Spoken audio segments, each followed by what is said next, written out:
morning at magandang umaga. So andito naman tayo sa panibagong araw at panibagong tutorial. So ngayon ay magpapalit tayo ng panibagong shock absorber dito sa harap. So papalitan natin ng bago kasi yung luma natin dito ay medyo may sira na, may tama na. Yan ang dahilan rin sa may kunting lagutok at kunting ingay pag may depekto na yung shock. Ako dito ang step by step na pagtatanggal at kakabit ng bago. So by the way, papalitan pala natin ng shock mounting. Ito suspension mounting. Yung luma papalitan natin. Papalitan ng bago. At i-diagnose din natin ang kaibahan ng luma at bagong shock, kung ano ang diferensya at ano ang kaibahan ng dalawa. Okay, so tara, samahan niyo ako. Let's go.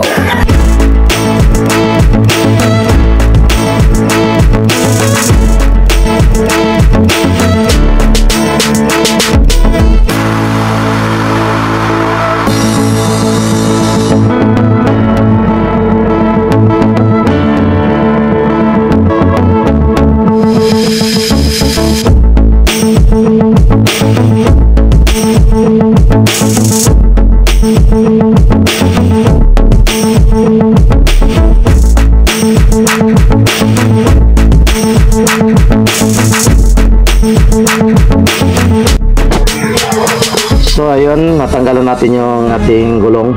Tapos ito yung tatanggalin natin, ito yung dalawa, para makuha natin itong shock at pagpa ito yung sensor. Tanggalin natin ito. Tapos dito sa babaw, ito tatanggalin natin ito para makuha natin yung ating shock.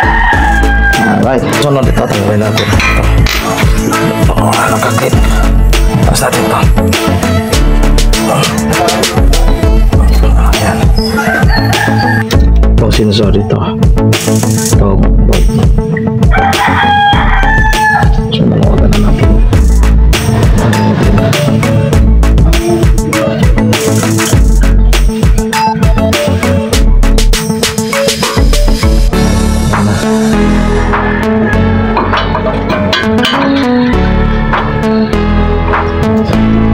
Tapos dito. At saka dito.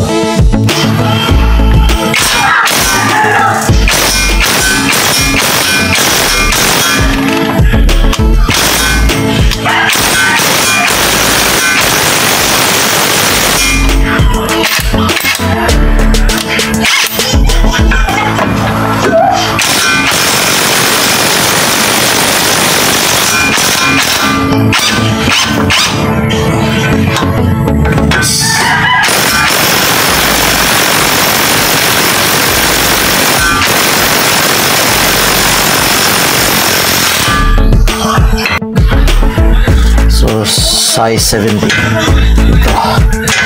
Kontra, lagyan natin ang kontra.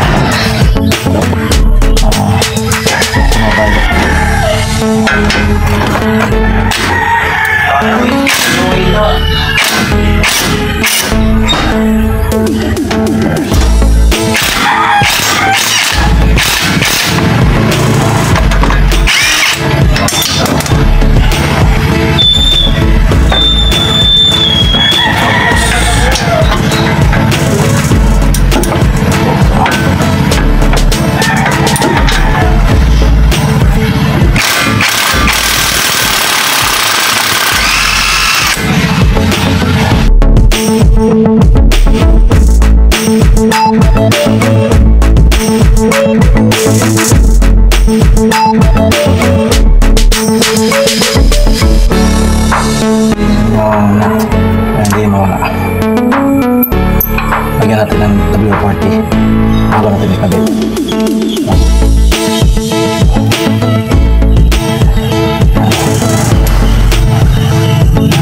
So natanggal na ito. So yung slash sensor. Naman tayo dito sa ano. Okay.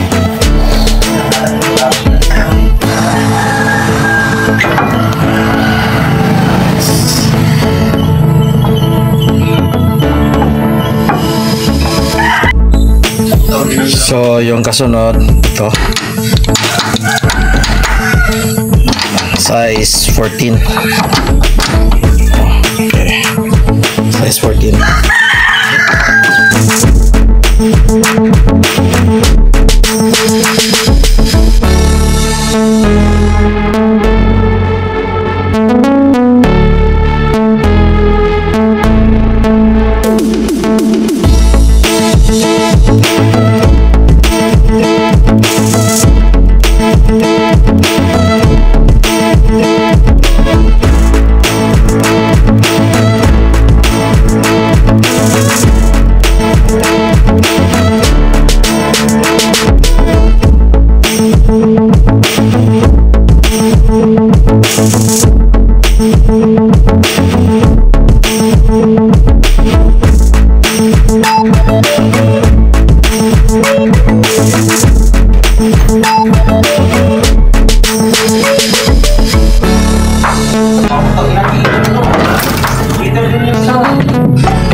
Okay, tanggal na yung shock.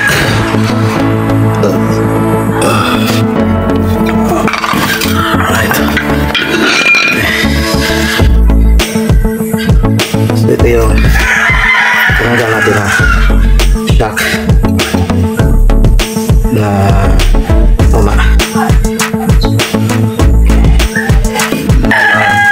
spring ng ating hydraulic shock. Ganda natin ito.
Kabilang front shock.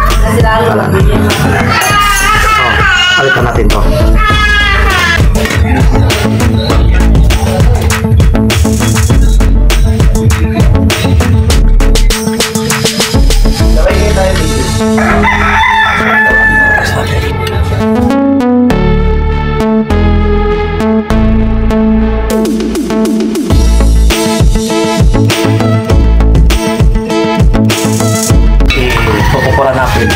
Itong kaibahan sa dalawa.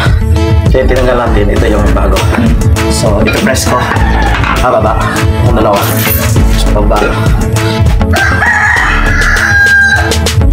tinutulog ba. Tapos tingnan natin yung pagangat nila. So anong kaibahan sa dalawa. Yan. So yan ang kaibahan sa bago at sa kaluma. Ito yung kanyang ito tawag natin yung hydraulic dito. Yan po yung shock. So mahina na pagbalik yung pagangat compare dito sa ating bago. So yan ang kaibahan. Medyo hindi na siya mag-perform ng ayos. So papalitan natin ito yung bago. Kabit natin doon. Tapos ito rin natin. So, yung anong taas naman ay same lang yung sukat na yan, yung kaibahan. Right, balik natin ito. So, kung natin yung plastic, balik natin ito.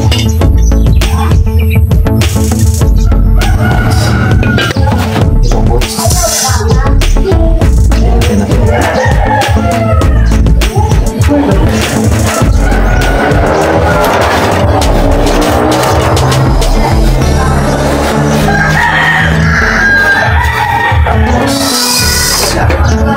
Yung spring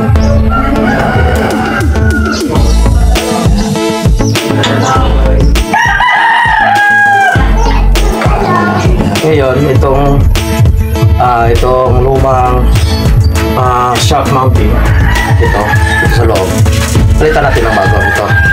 So ito yung natin yung niya, yung karton niya.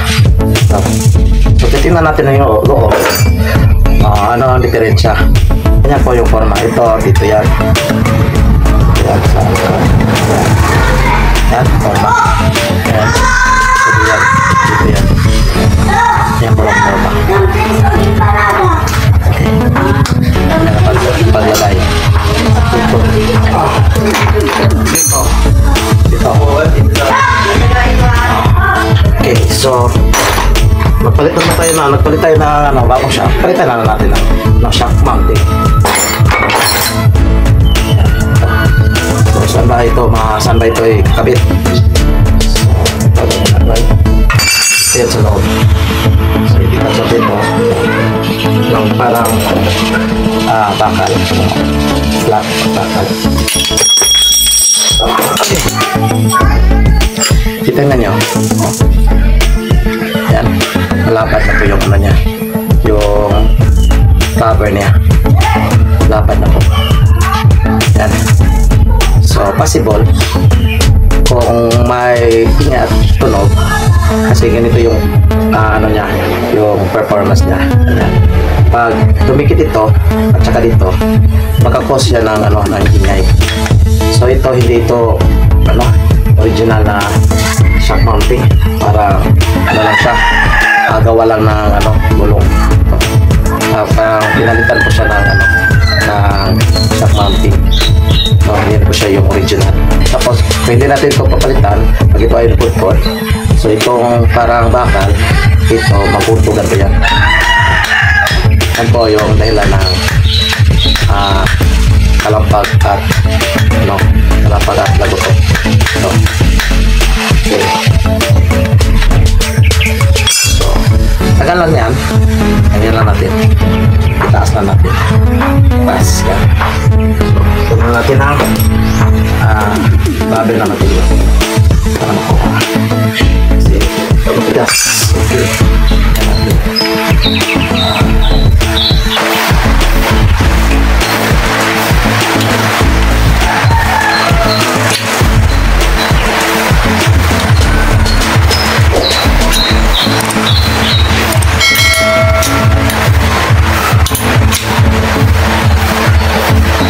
Ito. So ito yung kanyang loob. Parang siya, improvise na rubber lang yung nilagay. So palitan natin ito ang binili natin.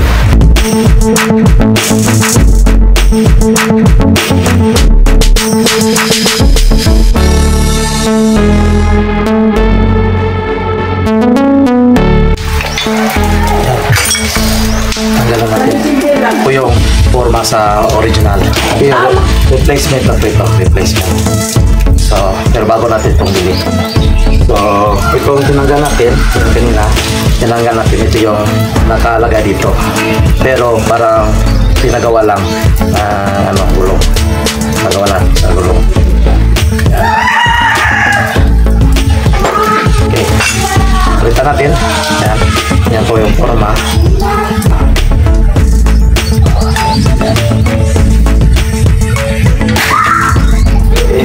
Ako. Plastic.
So,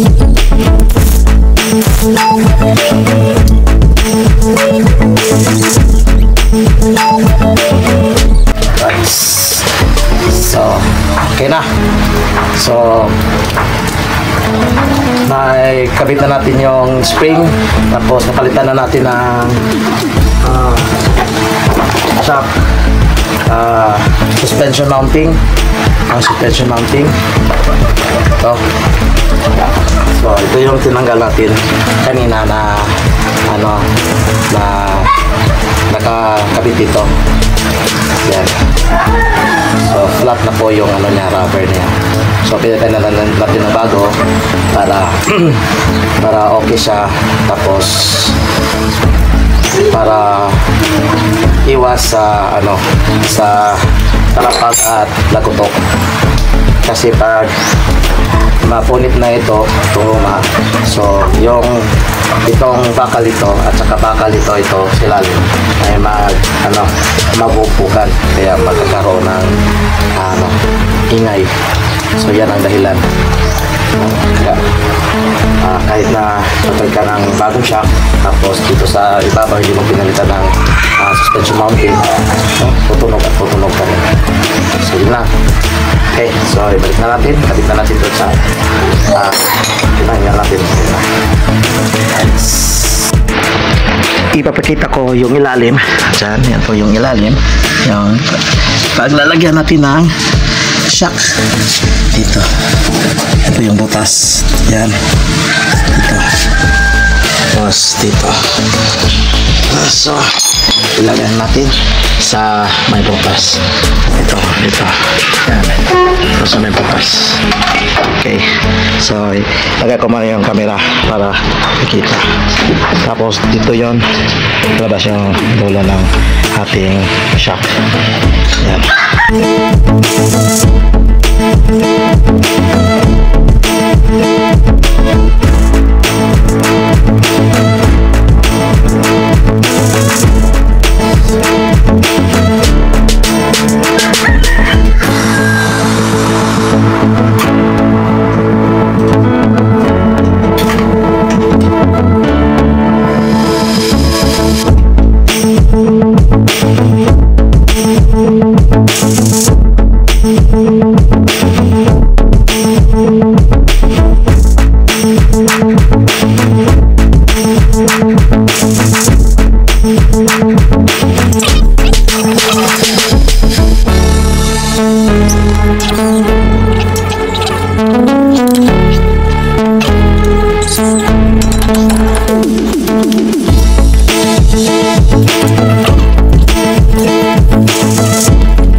So ayun, ganun lang kadali magpalit ng hydraulic shock dito sa harap.